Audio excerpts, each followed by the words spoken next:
Hello guys, ito yung ulam na lulutuin ko.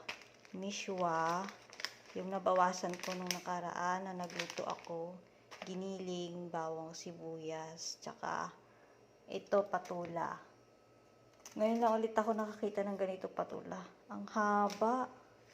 Oh, dalawa. Tapos sabi ng kasama ko, subukan ko daw lagyan ng nitong pansit. Kahit mga 1/4 lang daw kunin ko. Kasi sabi niya, sinasabawan lang naman daw. Din kasi itong pansit. Kaya, itatry namin kasi kami lang din naman ang kakain. Ayun, subukan ko silang ipagsama. Ito na, nakaprepare na ako. Samahan niyo ako magluto. Ayan, igisa natin yung bawang. Pati yung sibuyas. Palabasin natin yung bango.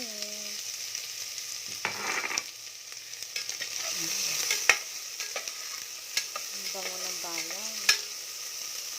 Ito yung sibuyas. Alam mo, pwede itong gawing pabango. Para pag ginamit nitong pabango, katabi nyo yung mahal nyo. Sabihin nyo, ang bango mo naman mahal. Parang ang sarap mong kainin.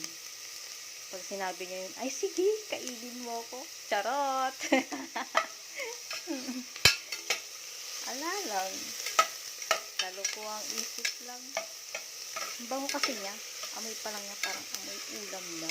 Wow. Wow na wow.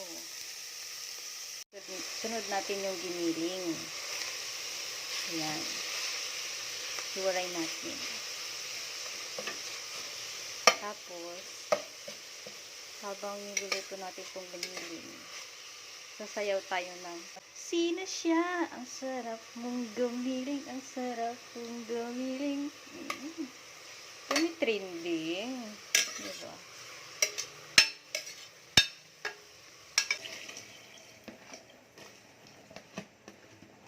Sabay na yung tubig tsaka patula.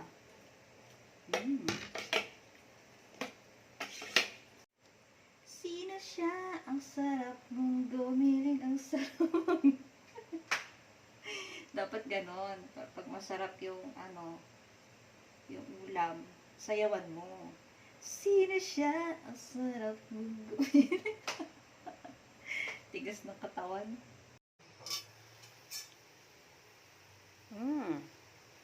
Ang bango. Kakagutom.